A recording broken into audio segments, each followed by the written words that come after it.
upon watching this trailer for the first time was how gorgeous the graphics are. Now, if you think about the space of mobile games, you don't necessarily jump right to amazing graphical fidelity, but not only does this game have incredible graphics, but the draw distance, especially when you're looking through maybe a pair of binoculars or down a scope or something like that, the absolute draw distance is insane. And the customization of your home spaces, your barns, the customization of really everything in this game is shaping up to be on an absolutely gnarly level. Even the customization of the characters. This is way more character customization than we had in, say, for example, Off-Road Outlaws. Now, obviously, the characters themselves are a little bit more of a focus in American Marksman than they were in Off-Road Outlaws, but it's still really nice to see that increased element of character customization. Now, let's dive into some finer points of this trailer.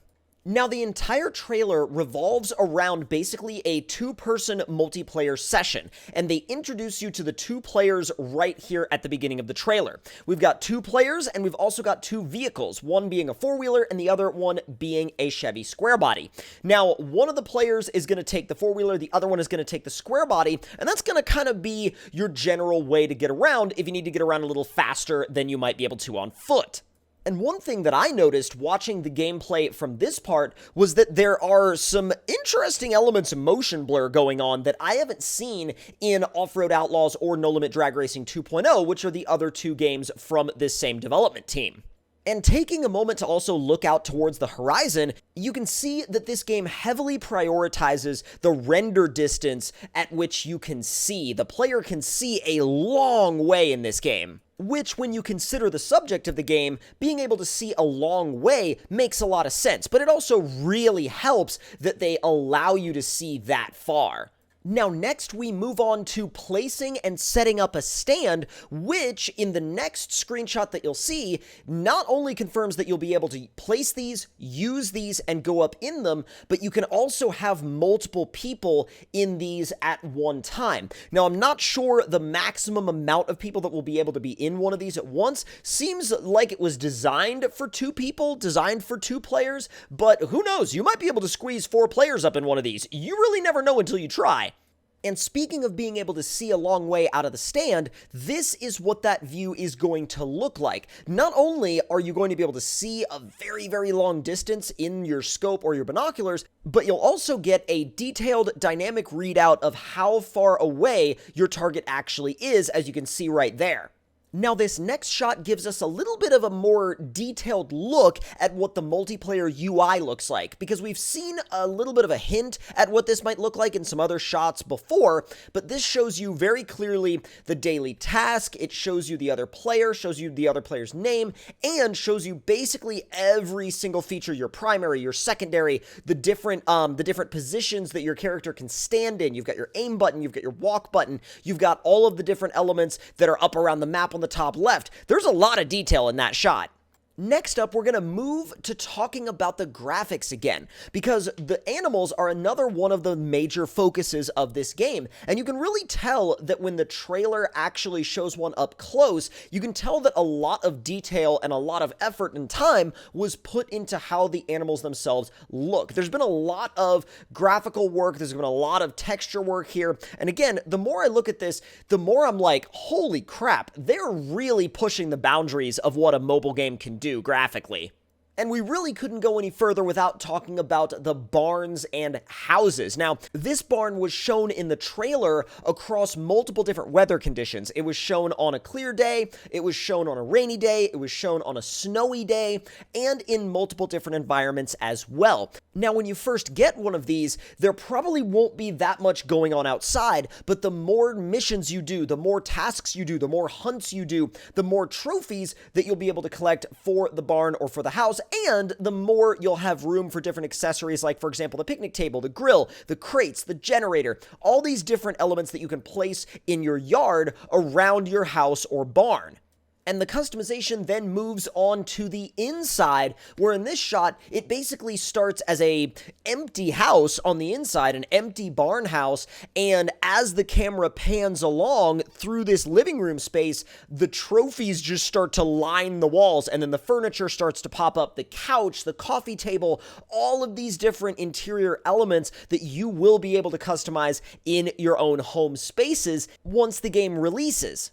Now, this next shot from Apex actually seems quite reminiscent of the Off-Road Outlaws vehicle dealership, which it makes sense as to why, because that framework actually worked really well. It's a nice, clean interface. It flows nicely. It's very to the point of what you're here for and what you're going to do, but it does a good job also of sorting the different categories right there on the left, as you can see, and if you ever need to refill your ammo, you could do that there as well. And of course, we couldn't move on without talking about customization, because they show a starting point right here, and then they show what happens once it goes in and out of the customization shop a couple times, and the difference is pretty wild. It not only did it come back with new parts, but it came back with an entirely new finish. And if we're going to talk about customization, we also definitely need to talk about the customization on the part of the characters. And not only are you going to be able to change the character's clothes, but you're also going to be able to change different accessories. You're going to be able to change their facial hair. You're going to be able to change a lot of different elements about these characters to suit what you're actually going for, which I think is really, really cool. I think that this character creation system, we kind of saw a little bit of like a teaser of it back when they added characters to Off-Road Outlaws, and seeing where it is now and the depth that it has now is actually a really, really cool progression to be able to look at. But now let's move back into environments, because the environments in this game are really the star. At least they are the star of the show to me. There are a lot of different elements of this game that are really exciting, but again, the time and effort and detail that has been put into these absolutely gorgeous environments definitely takes the cake for me. And I really love how they have managed to put together a really clean user interface that doesn't look cluttered at all. Because I think a lot of mobile games run into an issue where there's so much going on the screen at one time that it can either be really distracting or it can just pull you out of the experience altogether.